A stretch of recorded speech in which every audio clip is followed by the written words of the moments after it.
sila. Owen, si Mario, si Tatay. Branch ng Farmer's Daughter. Ganda ng view sa labas.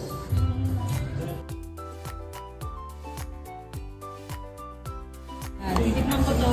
Ito yung kanilang mix-mix. Ito, this is pinuneg, yung kanilang blood sausage. Tapos, a mixture of all the different meats, smoked meats that they have. So, yung kinuha ni Mario is ano to? Smoked longganisan. Tapos kumuha kami ng extra nito. Ito yung mix-mix nila. Titingnan natin itong kanilang mix-mix. This is their laman loob. Sarap.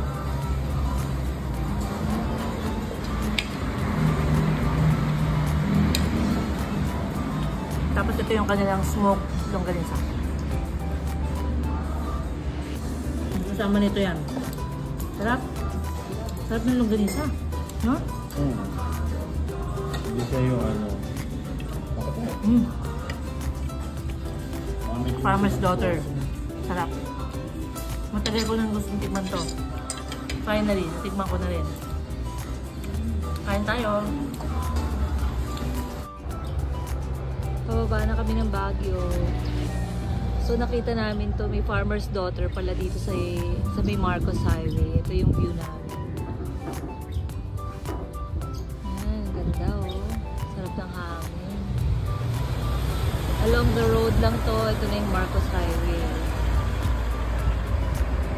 So we're going down now.